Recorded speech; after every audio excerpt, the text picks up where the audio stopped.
नमस्कार दोस्तों। आज की क्लास में हम ह्यूमन फिजियोलॉजी के महत्वपूर्ण एमसीक्यू हल करेंगे जो कि सभी प्रतियोगी परीक्षाओं में पूछे जाते हैं। दोस्तों, इस क्लास की नोट्स हमारे टेलीग्राम चैनल में मिल जाएगी, आप वहां से डाउनलोड करके भी पढ़ सकते हैं। लिंक हम डिस्क्रिप्शन में प्रोवाइड कर देंगे। देखते हैं क्वेश्चन नंबर फर्स्ट क्या है। क्वेश्चन नंबर फर्स्ट कह रहा है कि तंत्रिका तंत्र की लघुत्तम संरचनात्मक एवं शरीर की क्रियात्मक इकाई यानी the smallest structural and functional unit of nervous system है वो क्या होती है। ऑप्शन नंबर 1 है साइटान, डेंड्रान, एक्जान की जो है न्यूरॉन। तो जो इस प्रश्न का सही उत्तर होगा वो न्यूरॉन हो जाएगा, यानी जो है smallest structural and functional unit है नर्वस सिस्टम की, उसे न्यूरॉन कहते हैं। और जो ये साइटान, डेंड्रान और एक्जान है, ये तीनों जो न्यूरॉन इकाई होती है उसी के तीनों पार्ट है। तो इस प्रश्न का सही उत्तर होगा न्यूरॉन। देखते हैं नेक्स्ट क्वेश्चन। नेक्स्ट क्वेश्चन पूछा कि मानव शरीर की सबसे बड़ी जो कोशिका है वो कौन सी होती है, यानी डब्ल्यूबीसी की, आरबीसी की, नर्व सेल्स की, इनमें से कोई नहीं। तो सही उत्तर हो जाएगा इसका नर्व सेल, यानी जो तंत्रिका कोशिका होती है ये सबसे बड़ी कोशिका होती है हमारे शरीर की, नर्व सेल्स होती है। नेक्स्ट क्वेश्चन की बात करें, मनुष्य की जो मेरुदंड है स्पाइनल कार्ड, उसमें कितनी जोड़ी तंत्रिका होती हैं। जो आपकी इसको आप समझने के लिए आपको थोड़ा सा इसमें ऑप्शन 4 दिए, 12, 13, 31, 33। इसके पहले इस कंसेप्ट को एक पढ़िए, आप इस क्वेश्चन का जवाब दे सकेंगे। तो जो न्यूरल सिस्टम होता है इस दो प्रकार का होता है, एक सेंट्रल नर्वस सिस्टम और दूसरा पेरिफेरल नर्वस सिस्टम जिसको पीएनएस बोलते हैं। और जो सेंट्रल नर्वस सिस्टम होता है इसमें दो चीज़ आते हैं, एक ब्रेन और स्पाइनल कार्ड। और जो पेरिफेरल नर्वस सिस्टम होता है इसमें बहुत सारी नर्वों को जोड़ करके मिला, इसको कहा जाता है पेरिफेरल नर्वस सिस्टम को। इसमें होता क्या है, जो ब्रेन से जुड़ी हुई नर्व होती हैं उनको क्रेनियल नर्व कहते हैं, और जो जिनकी संख्या होती है 12 पेयर्स। और जो स्पाइनल कार्ड से लगी हुई इससे रिलेटेड जो नर्व हैं उनको बोलते हैं स्पाइनल नर्व, और ये 31 पेयर्स होते हैं। देखिए प्रश्न में क्या पूछ रहा था, प्रश्न पूछ रहा था कि मनुष्य में जो मेरुदंड है यानी स्पाइनल कार्ड से कितनी जोड़ी तंत्रिका होती है, यानी स्पाइनल नर्व की संख्या पूछ रहा है। स्पाइनल नर्व की संख्या 31 पेयर्स होती है। तो सही उत्तर हो जाएगा ऑप्शन सी, 31 पेयर्स सही उत्तर हो जाएगा। नेक्स्ट क्वेश्चन की बात करें, पूछ रहा है कि जो प्रतिवर्ती क्रियाएं हैं, रिफ्लेक्स एक्शन, उसका नियंत्रण केंद्र कहाँ पर होता है। जैसे हमारे पैर में किसी ने हथौड़ा मारा तो हम तुरंत पैर हटाते हैं, या कहीं गरम गरम लगा तुरंत हटाते हैं अचानक से। तो जो रिफ्लेक्स एक्शन होता है, या कहीं गाड़ी चला रहे थे अचानक देखा कुछ ब्रेक, अचानक से ब्रेक मारी, इस प्रकार के जो रिफ्लेक्स एक्शन हो रहे हैं वो कौन सा ब्रेन का पार्ट कंट्रोल करता है, या और क्या कंट्रोल करता है उसको, प्रमस्तिष्क या मस्तिष्क की, कशेरुकरज्जु की, तंत्रिका कोशिका। तो जो ये इस तरह के रिफ्लेक्स एक्शन होते हैं उसको हमको यानी हमारा जो कशेरुकरज्जु है यानी वर्टिब्रल कार्ड, स्पाइनल कार्ड, वो कंट्रोल करता है, ब्रेन नहीं कंट्रोल करता है ऐसे डिसीजन को। तो जो रिफ्लेक्स एक्शन का जो सही उत्तर हो जाएगा कशेरुकरज्जु यानी वर्टिब्रल कार्ड सही उत्तर हो जाएगा। नेक्स्ट क्वेश्चन की बात करें कि जो श्वसन की क्रिया है वो संपन्न होती है कहाँ पे, जो पार्ट है अलग अलग दिए गए हैं, माइटोकॉन्ड्रिया में कि हरित लवक में, जिसको क्लोरोप्लास्ट बोलते हैं, कि राइबोसोम में, कि लाइसोसोम में। जो श्वसन क्रिया है ये हमारी सही उत्तर हो जाएगा माइटोकॉन्ड्रिया में संपन्न होती है, क्योंकि माइटोकॉन्ड्रिया में ही एटीपी का फॉर्मेशन होता है और यहीं पे श्वसन क्रिया संपन्न होती है। तो फिर हरित लवक में क्या होता है, फोटोसिंथेसिस होती है, राइबोसोम में प्रोटीन का फॉर्मेशन होता है, लाइसोसोम को आत्महत्या की थैली कहते हैं। इस प्रकार से आप याद रख सकते हैं, सारे क्वेश्चन बन सकते हैं एग्जाम में। नेक्स्ट क्वेश्चन देखें कि जो पूछ रहा है कि मनुष्य में जो श्वासोच्छ्वास है यानी ब्रीथिंग प्रोसेस, उसमें जो बाहर ऑक्सीजन निकलती है तो उसकी मात्रा कितनी होती है। जैसे मतलब हम बार बार क्या करते हैं, ऑक्सीजन को अंदर ले रहे हैं, कार्बन डाइऑक्साइड को बाहर निकालते हैं, आप यही सुनते होंगे। लेकिन जब हम निकालते हैं उस बाहर जो हवा निकल रही है, जैसे हम बाहर को निकाले ब्रीथिंग प्रोसेस, श्वासोच्छ्वास में जो बाहर निकालते हैं उसमें कुछ मात्रा ऑक्सीजन की भी होती है। तो वो पूछ रहा कितने % होती है, यानी उसमें जो उत्तर होता है इसका सही 16% होती है। यानी जितना हम अगर 100 निकाल रहे हैं 100 ml, तो उसमें 16 ml ऑक्सीजन होगी जो है बाहर जो निकलेगी। तो इसका सही उत्तर हो जाएगा 16%। नेक्स्ट क्वेश्चन देखें कि ग्लूकोज के एक पूर्ण जो ऑक्सीकरण के फलस्वरूप कितने एटीपी अणु का निर्माण होता है। ग्लूकोज, एक मॉलिक्यूल ग्लूकोज का अगर लिया जाए तो जो कन्वर्जन होगा पूरा ऑक्सीकरण की प्रक्रिया के द्वारा ऑक्सीडेशन के, उसमें 2 मॉलिक्यूल एटीपी बनेंगे, कि 28, कि 38, कि 48। तो सही उत्तर हो जाएगा 38 एटीपी मॉलिक्यूल का निर्माण होगा एक ग्लूकोज के ऑक्सीडेशन से। नेक्स्ट क्वेश्चन देखें, मनुष्य 1 मिनट में कितनी बार सांस लेता है, यानी 16 से 18 बार, कि 20 से 25, कि 12 से 41, कि 70 से 72 बार। तो जो सही उत्तर होगा इसका 16 से 18 बार सांस लेता है। अगर इसमें पूछा होता कि जो पल्स रेट कितनी होती है तो उसका उत्तर हो जाएगा 70 से 72 बार, यानी 72 बार पल्स रेट होती है, तो वो हो जाएगा। लेकिन यहाँ पे पूछा सांस कितनी बार लेता है, तो 16 से 18 बार सही उत्तर हो जाएगा।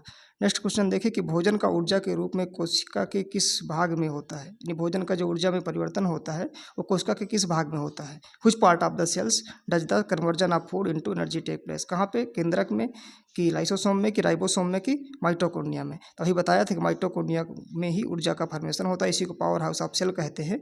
इसलिए इसको जो है माइटोकॉन्ड्रिया में ऊर्जा का जो है भोजन का ऊर्जा के रूप में परिवर्तन होगा, एटीपी के रूप में परिवर्तन होगा जो है।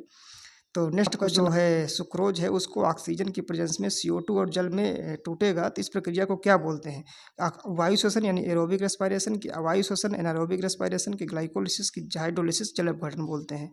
तो सही उत्तर होगा इसका वायु श्वसन, क्योंकि यहाँ पे ऑक्सीजन की उपस्थिति में हो रही है प्रक्रिया, इसलिए इसको वायु श्वसन यानी एरोबिक रेस्पिरेशन बोलते हैं। यदि ऑक्सीजन की अनुपस्थिति में होती तो फिर वायु श्वसन सही हो जाता है। तो इस क्वेश्चन का जो सही उत्तर होगा ए यानी वायु श्वसन सही होगा। नेक्स्ट क्वेश्चन देखिए, हमारी छोड़ी हुई सांस की हवा में CO2 की मात्रा कितनी होती है? अभी आपको बताया था कि जो हमारा हवा छोड़ रहे हैं श्वासोच्छ्वास की प्रक्रिया, उसमें ऑक्सीजन की मात्रा हुई तो 16%, लेकिन यहाँ पे पूछ रहा है कि जो CO2 की मात्रा है वो कितनी परसेंट होती है? 4% की, 8% की, 12% की, 16%। तो CO2 की मात्रा हो जाएगा 4% होती है, यानी 100 ml अगर ऑक्सीजन निकले हवा तो उसमें से 4 जो है ml जो है आपकी क्या होगी? CO2 होगी। नेक्स्ट क्वेश्चन देखें कि क्रेब्स चक्र में किसका संश्लेषण होता है? Lactic acid, pyruvic acid, glucose, ATP की फ्यूमेरिक एसिड। तो सही उत्तर हो जाएगा पाइरुविक एसिड, यानी पाइरुविक एसिड पूरी तरह से CO2 और जल में, ग्लूकोज में और एटीपी में यानी कन्वर्ट हो जाती है। तो इसका सही उत्तर हो जाएगा पाइरुविक एसिड। नेक्स्ट क्वेश्चन देखें कि जो अनाक्सी शोषण का अंतिम उत्पाद क्या होता है? आपका यानी ऐसा शोषण जिसमें ऑक्सीजन की अनुपस्थिति में होता है, उसका अंतिम उत्पाद क्या होता है? CO2 water, fumaric acid, lactic acid की, पाइरुविक एसिड। तो सही उत्तर हो जाएगा लैक्टिक एसिड, क्योंकि CO2 और H2 तो उसमें उसकी यानी ऑक्सीजन की प्रेजेंस में हुआ था। तो जो उसका ऑक्सीजन की एब्सेंट में यानी अनाक्सी शोषण की बात पूछ रहा है, एनारोबिक रेस्पिरेशन की, तो हो जाएगा लैक्टिक एसिड। और जब भी इसी प्रकार से जब हमारे बॉडी में अनाक्सी शोषण हो जाता है, लैक्टिक एसिड ज़्यादा बन जाता है, तो पैर हाथ दर्द करने लगते हैं और थकावट महसूस होती है। तो इसका सही उत्तर हो जाएगा लैक्टिक एसिड। नेक्स्ट क्वेश्चन देखें कि मनुष्य के शरीर में मुख्य नाइट्रोजन जो अवशिष्ट नाइट्रोजन सब्सटेंस होता है हमारे बॉडी में मेनली, वो क्या होता है? यूरिया की, अमोनिया की, यूरिक एसिड की, अमोनियम नाइट्रेट। तो जो उसका सही उत्तर हो जाएगा वो यूरिया। यूरिया जो हमारे शरीर में मुख्य नाइट्रोजन सब्सटेंस होता है, जो कि बनता कहाँ है अगर पूछे तो लिवर में बनता है। नेक्स्ट क्वेश्चन देखें कि स्तनधारी इसमें यूरिया बनता है। देखो वही क्वेश्चन आ गया कि जो स्तनधारी मैमल्स होते हैं उसमें जो यूरिया का बनता है वो कहाँ पे बनता है? लिवर में यानी यकृत में, कि किडनी में, कि प्लीहा में, कि मूत्राशय थैली में। तो जो इसका सही उत्तर होगा वो लिवर होगा। आपको कन्फ्यूजन यहाँ हो सकती है कि वृक्क यानी किडनी में भी बन सकता है, नहीं, किडनी में नहीं बनता, किडनी में फिल्ट्रेशन होता है और जो बनता है वो लिवर में बनता है आपके यूरिया। यूरिया का फार्मूला NH2CO NH2 होता है। नेक्स्ट क्वेश्चन देखें कि मानव शरीर में नाइट्रोजनस जो सबस्टांस होते हैं उसको हटाने के लिए कौन सा अंग जिम्मेदार है? तो जिगर यानी यकृत, लिवर की, गुर्दा, किडनी की, फेफड़ा की, अग्नाशय।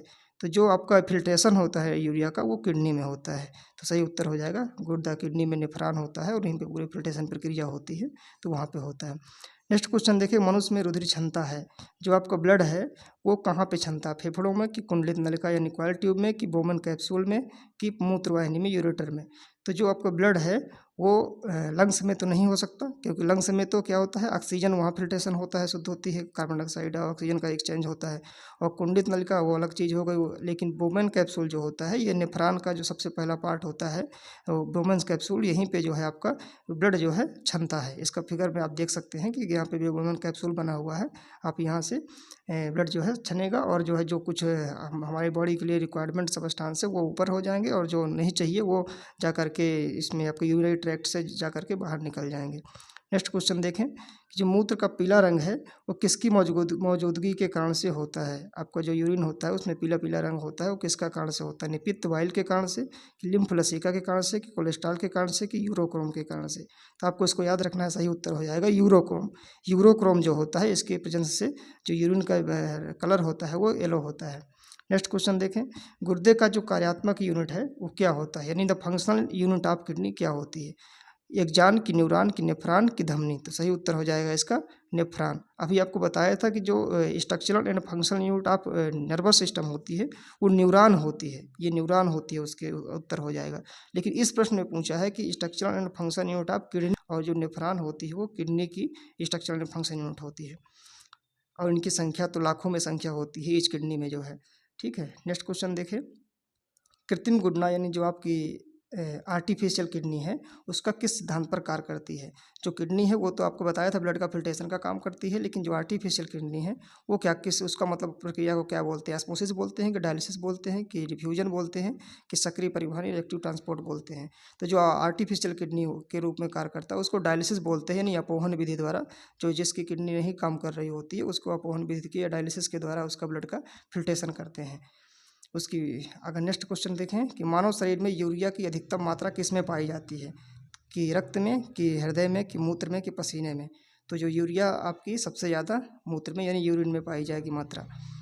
नेक्स्ट क्वेश्चन देखें कि अपोहन का प्रयोग किस क्रिया को पूरा करने के लिए होता है। अपोहन यानी डायलिसिस की जो प्रक्रिया होती है उसमें किस क्रिया क्या उसका मकसद होता है करने का, अभी यानी फेफड़े को शुद्ध करना, कि हृदय, कि यकृत, कि वृक्क। तो उसका किडनी से रिलेटेड प्रक्रिया है, यानी जो किडनी का काम है वो आपका डायलिसिस करती है। जिस प्रकार से किडनी में ब्लड प्यूरिफिकेशन होता है वो काम डायलिसिस में होता है। ठीक है। नेक्स्ट क्वेश्चन देखें, स्वेदन निम्न में से किसके लिए महत्वपूर्ण है। यानी स्वेदन यानी स्वीटिंग जो प्रोसेस होती है वो किसके लिए इंपॉर्टेंट होती है। शरीर का गंध निकालने के लिए, कि समान स्वास्थ्य को सुधारने के लिए, कि त्वचा के रंध्र को खोलने के लिए, कि शरीर के तापमान को नियंत्रित करने के लिए। तो जो हमारा बॉडी टेम्परेचर है उसका लो हो जाए ये इसके लिए प्रक्रिया होती है स्वीटिंग। यानी स्वीटिंग एक तरह से होम्योस्टैटिस या समस्थापन प्रक्रिया है। जिससे समस्थापन प्रक्रिया क्या होती है, इसमें क्या होता है कि जो कोई बॉडी है हमारी वो जितना बॉडी का टेम्परेचर है उतना मेंटेन करने की कोशिश करती है 37 डिग्री सेंटीग्रेड। तो उसी प्रकार से इस पसीने को निकाल करके एक क्या है टेम्परेचर को मेंटेन करने की प्रक्रिया है, जिससे हमारा टेम्परेचर 37 डिग्री सेंटीग्रेड मेंटेन रहे। नेक्स्ट क्वेश्चन कह रहा है कि मानव वृक्क अश्मीरी में वृक्क अश्मीरी को इंग्लिश में बोलते हैं रीनल कैल्कुलाई में पाया जाने वाला प्रमुख रासायनिक यौगिक कौन सा है। जो रीनल कैल्कुलस होता है यानी जो है उसमें कौन सा ऐसा केमिकल होता है जिसके कारण से रीनल कैल्कुलस बन जाता है। यानी किडनी स्टोन है, सीधे सीधे पूछ रहा है कि जो किडनी स्टोन बन जाता है उसमें यानी पथरी जिसको कहते हैं, कौन सा ऐसा केमिकल प्रेजेंट होता है। यूरिक अम्ल, की कैल्शियम कार्बोनेट, की कैल्शियम ऑक्सलेट, की कैल्शियम सल्फेट। तो सही उत्तर हो जाएगा कैल्शियम ऑक्सलेट। जो कैल्शियम ऑक्सलेट के साल्ट अगर प्रेजेंट हो गया वहाँ पे किडनी में तो फिर आपको क्या हो जाएगा, किडनी स्टोन हो जाएगा। तो सही उत्तर हो जाएगा कैल्शियम ऑक्सलेट। नेक्स्ट क्वेश्चन देखें कि हेनले का लूप का कार्य का संबंधित है। जो आपको नेफ्रॉन अभी बताया था, नेफ्रॉन वो जो कि किडनी की स्ट्रक्चरल फंक्शन यूनिट थी उसमें स्ट्रक्चर जब बनाएंगे आप नेफ्रॉन का तो उसमें एक पार्ट होता है हेनले लूप। तो उसका कार्य किससे संबंधित है, एक्सक्रीटरी सिस्टम से, कि यानी उत्सर्जन तंत्र से, कि प्रजनन तंत्र से, कि मूत्रजनन तंत्र से, कि तंत्रिका तंत्र से। तो जो सही उत्तर हो जाएगा हेनले लूप का जो संबंध है वो आपको यूरिनरी सिस्टम से है। आप कह सकते हैं इसमें थोड़ा कंफ्यूज हो सकते हैं कि उत्सर्जन तंत्र से, क्योंकि प्रजनन तो नहीं होगा, तंत्रिका भी नहीं होगा। आपको इसमें हो सकता है उत्सर्जन तंत्र में आपका जाए विचार, तो उत्सर्जन तंत्र नहीं होगा क्योंकि एक्सक्रीटरी सिस्टम में बहुत सारे एक्सक्रीशन होते हैं। जैसे बॉडी के पसीना निकलना ये भी एक्सक्रीटरी सिस्टम हो गया, या आपके और भी मलाशय मल त्याग करना वो भी एक्सक्रीटरी सिस्टम का ही पार्ट हो गया। लेकिन यहाँ पे सिर्फ पूछ रहा है कि हेनले लूप का किससे संबंधित है। अगर ऑप्शन में दिया यूरिनरी सिस्टम, इसलिए बेस्ट होगा यूरिनरी सिस्टम को लगाएं, क्योंकि यूरिन के जो फिल्ट्रेशन होता है, यूरिन जहाँ एक्सट्रैक्ट होता है उसी का एक पार्ट है हेनले लूप। ठीक है, तो इसका सही उत्तर हो जाएगा option C is right answer हो जाएगा। नेक्स्ट क्वेश्चन देखें, पूछ रहा है समानते निषेचन होता है। निषेचन क्या होता है, इसमें मैंने ये स्पर्म और ओवम का मिलना उसको निषेचन कहते हैं। तो निषेचन किस पार्ट में हो रहा है पूछ रहा है, कि डिम्ब वाहिनी नली में यानी फलोपियन ट्यूब में, कि गर्भाशय में, कि ग्रीवा में, कि योनि में यानी वजाइना में, किस पार्ट में होता है निषेचन। तो सही उत्तर हो जाएगा इसका फलोपियन ट्यूब। जो आपको फीमेल के रिप्रोडक्टिव पार्ट का एक पार्ट होता है फलोपियन ट्यूब, तो उसी में निषेचन उस पार्ट में होता है। और इसमें अगर जाएंगे अंदर आप टेम्पोलर इस्थमस जंक्शन होता है वहाँ पे ज़्यादा चांसेस होते हैं निषेचन होने के। ठीक है, तो सही उत्तर हो जाएगा इसका डिम्ब वाहिनी नली या फलोपियन ट्यूब में समानते निषेचन होता है। नेक्स्ट क्वेश्चन देखें कि गर्भाशय में विकसित हो रहे भ्रूण को किस संरचना द्वारा पोषण मिलता है। जो आपका यूट्रस में एक फोइटस जो आपका डेवलप हो रहा होता है उसको किस संरचना से द्वारा पोषण उसको न्यूट्रिशन मिलता है, क्योंकि वो तो कुछ खा पी नहीं सकता। तो स्वाभाविक सी बात है मदर से उसको मिल रहा होता है भोजन। तो मदर से जो मिलता है उसका क्या माध्यम है, क्या किसके थ्रू जुड़ा होता है, फलोपियन ट्यूब के द्वारा, कि गर्भाशय यूट्रस के द्वारा, कि प्लासेंटा के द्वारा, कि इनमें से कोई नहीं। तो सही उत्तर हो जाएगा प्लासेंटा के द्वारा। यानी जो है प्लासेंटा को हिंदी में बोलते हैं अपरा या बीजांडासन। इसके द्वारा हम क्या करते हैं बच्चे को यानी जो है मदर से पोषण मिलता है, न्यूट्रिशन मिलता है जो है। तो सही उत्तर हो जाएगा प्लासेंटा। नेक्स्ट क्वेश्चन देखें, गर्भाशय में जो मानव भ्रूण है वो किस द्रव में तैरता रहता है। यूट्रस में जो भ्रूण है वो एक द्रव होता है लिक्विड, उसी में तैरता रहता है। तो उस लिक्विड को क्या बोलते हैं, कुरियानिक फ्लूइड बोलते हैं, कि एमनियाटिक फ्लूइड, कि प्लासेंटल फ्लूइड, क्या बोलते हैं। तो उसको बोलते हैं एमनियाटिक फ्लूइड में जो है भ्रूण तैरता रहता है। तो सही उत्तर हो जाएगा option B is right answer.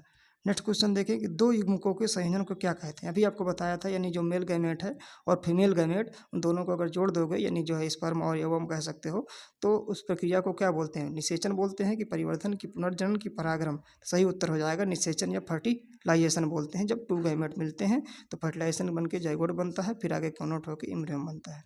Next question देखें कि गर्भाशय में जो शिशु के विकास की जानकारी हेतु किसका प्रयोग किया गया था, नहीं किया जाता है। जब आपको यूट्रस में जो आप फॉइटस है डेवलप हो रहा है, तो उसकी अगर हमको जानकारी लेना है तो किस प्रकार की किरणों का प्रयोग करेंगे? एक्स किरणें कि गामा किरणें कि अल्ट्रासाउंड कि अल्ट्रावायलेट किरणें? तो सही उत्तर हो जाएगा अल्ट्रासाउंड। यानी जब कोई बेबी प्रेगनेंसी कंसीव है तो उसकी जांच कराना है तो उस प्रक्रिया को अल्ट्रासाउंड करते हैं और उससे पता चलता है कि कोई डिफेक्ट तो नहीं है या सब कुछ नॉर्मल है, या तो प्रक्रिया को अल्ट्रासाउंड के द्वारा चेक किया जाता है।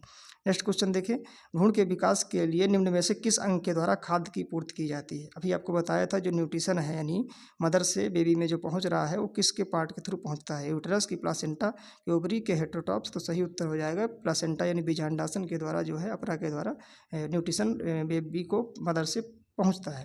नेक्स्ट क्वेश्चन देखें, मुख के द्वारा लेने वाले जो आपकी गर्भनिरोधक गोलियां होती हैं, यानी ओरल बर्थ कंट्रोल पिल्स जो होती हैं, वो क्या काम करती हैं, यानी किस चीज़ का विरोध करती हैं? ओवुलेशन का कि जो है प्रेगनेंसी का, गर्भधारण का यानी कि निषेचन का, फर्टिलाइजेशन का कि शुक्राणुओं के गर्भाशय में प्रवेश का? तो इसका सही उत्तर हो जाएगा ओवुलेशन, यानी वो क्या करती हैं अंडे के जो उत्सर्जन में है रोकती हैं, उसको नहीं होने देती, जिससे इस प्रकार से आगे फर्टिलाइजेशन नहीं होगा और प्रेगनेंसी कंसीव नहीं होगी। नेक्स्ट क्वेश्चन देखें कि बच्चे का लिंग निर्धारण किससे होता है?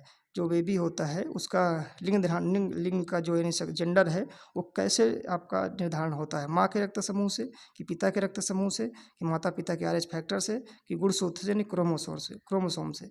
तो ब्लड ग्रुप से तो बिल्कुल नहीं होगा, चाहे माता हो चाहे पिता हो, वो होता है गुणसूत्र से। अब फिर गुणसूत्र में अगर बात करें तो जैसे कि माता का गुणसूत्र होता है यानी फीमेल का XX और पिता का होता है XY, तो उनसे फीमेल के पास तो XX ही होते हैं, मेल के पास XY दोनों होते हैं, जिससे अगर मेल का जो है X पार्ट जाएगा तो बच्ची बनेगी यानी फीमेल, और अगर मेल का Y वाला पार्ट चला गया तो लड़का बनेगा यानी मेल बच्चा उत्पन्न होगा। तो इस प्रकार से बच्चे का लिंग निर्धारण जो होगा वो गुणसूत्र से होगा। गुणसूत्र में पूछे किससे होगा तो पिता के गुणसूत्र से होगा, यानी पिता से जो है डिटरमाइन होगा, लेकिन पिता के रक्त समूह से नहीं होगा। पिता के गुणसूत्र होता तो सही हो सकता था। नेक्स्ट क्वेश्चन देखें, मनुष्य में जो गर्भकाल होता है वो कितना होता है? तो जो ह्यूमन का यानी प्रेगनेंसी पीरियड होता है, गेस्टेशन पीरियड जिसको बोलते हैं, वो 6 महीने के, 7 महीने के, 8 महीने के, 9 महीने। सही उत्तर हो जाएगा 9 महीने। नेक्स्ट क्वेश्चन देखें कि स्त्रियों की नसबंदी को क्या कहा जाता है? यानी जो स्टरलाइजेशन होता है वुमेन का, जिससे वो प्रेगनेंसी उनकी कंसीव नहीं होगी, उस प्रक्रिया को क्या बोलते हैं? वैसेक्टॉमी बोलते हैं कि ट्यूबेक्टॉमी कि न्यूरेक्टॉमी कि साइकेडमी? तो इसका जो सही उत्तर हो जाएगा वो ट्यूबेक्टॉमी हो जाएगा। आपको इन दोनों में कन्फ्यूजन होगी, वैसेक्टॉमी और ट्यूबेक्टॉमी किन में, एक कौन मेल का होता है कौन फीमेल का। तो इसको आप ऐसे याद कर सकते हैं कि जो फैलोपियन ट्यूब होता है वो फीमेल का एक रिप्रोडक्टिव पार्ट होता है, और उसी को ही काट करके मोड़ करके बांध दिया जाता है। तो उसी को तो इसलिए फैलोपियन ट्यूब को काट रहे हैं, इसलिए वहीं से नाम याद रखना है कि फैलोपियन ट्यूब से ट्यूब आ रहा है, उसे ट्यूबेक्टॉमी। तो वो हो गया स्त्रियों की नसबंदी के लिए। और जब अगर ये इसमें पूछ रहा है कि पुरुषों की नसबंदी को क्या कहते हैं, तो पुरुषों की नसबंदी यानी मेल स्टरलाइजेशन, तो उसको वैसेक्टॉमी कहते हैं, क्योंकि जो यानी मेल में जो रिप्रोडक्टिव पार्ट में एक पार्ट होता है बास डिफरेंस, और जो बास डिफरेंस होता है इसी के थ्रू स्पर्म जो है स्पर्म ट्रैक्ट होता है, यानी जिससे स्पर्म जाते हैं टेस्टिस से, तो अगर उसको काट करके बांध दिया जाता है तो उसको बोलते हैं इसलिए वैसेक्टॉमी, क्योंकि उसमें बास डिफरेंस होता है, तो बास डिफरेंस को काटा गया इसलिए वैसेक्टॉमी, और फीमेल में फैलोपियन ट्यूब को काटा गया इसलिए ट्यूबेक्टॉमी। तो बस आपको ये याद रखना है कि किस में कौन सा पार्ट होता है, तो आप वहाँ से कभी कन्फ्यूज नहीं होंगे। तो फीमेल को हो गया ट्यूबेक्टॉमी और मेल का जो स्टरलाइजेशन प्रोसेस होगा वैसेक्टॉमी हो गया। तो इस प्रकार से ये क्वेश्चन हो गया। नेक्स्ट क्वेश्चन देखें कि प्रथम जो परख नली शिशु है उसका क्या नाम था? यानी टेस्ट ट्यूब बेबी एक प्रोग्राम होता है, उसमें जो सबसे पहले टेस्ट ट्यूब बेबी जो बनाया गया था उसका नाम था कि आस्था की इंदिरा के डाली की लुइस जाय ब्राउन। तो सही उत्तर हो जाएगा लुइस जाय ब्राउन नाम का जो व्यक्ति था, पहला टेस्ट ट्यूब बेबी से बना हुआ बच्चा था। तो इसमें टेस्ट अगर आप देखें कि टेस्ट ट्यूब बेबी क्या होता है, यानी परख नली जो शिशु ये कैसे बनते हैं, तो इसमें क्या होता है परख नली शिशु जो टेस्ट ट्यूब बेबी प्रोग्राम होती है, ये इसको इन विट्रो फर्टिलाइजेशन भी कहते हैं। होता क्या है, इसमें जैसे इसमें यानी बच्चा जो है ये फर्टिलाइजेशन होता है वो बाहर होता है, और eggs are fertilize with sperm outside the body. इसमें क्या होता है, जैसे फीमेल है कोई, ओवम तो प्रोड्यूस कर ले रही है, मेल भी स्पर्म प्रोड्यूस कर ले रहा है, लेकिन फीमेल में दोनों यानी फर्टिलाइजेशन के लिए नहीं हो पा रही किसी भी दिक्कत से कारण से, तो क्या किया जाएगा, मेल पार्ट से ले लिया जाएगा स्पर्म और फीमेल का ले लिया जाएगा ओवम, और एक परख नली में टेस्ट ट्यूब में दोनों को रख करके, और उसी प्रकार की साइमल्टेनियस कंडीशन जिस प्रकार से रहती है बॉडी में, शरीर में, उसी प्रकार से क्रिएट करके फर्टिलाइजेशन बाहर करा दिया जाएगा और जाइगोट बन जाएगा। जैसे फर्टिलाइजेशन हो जाएगा और जाइगोट से एम्ब्रियो बन जाएगा। फिर इसके बाद हम जैसे भी कंडीशन के अनुसार 8 सेल से पहले या 8 सेल से बाद उसको ट्रांसफ़र कर देंगे यूट्रस में उसी मदर के। यानी फर्टिलाइजेशन इसमें सिर्फ बाहर होगा और फिर बेबी का डेवलपमेंट उसी तरीके से मदर के अंदर यूट्रस में ही होगा। तो इस प्रकार के अगर टेस्ट ट्यूब में फर्टिलाइजेशन हो रहा है तो उसको टेस्ट ट्यूब बेबी प्रोग्राम कहते हैं।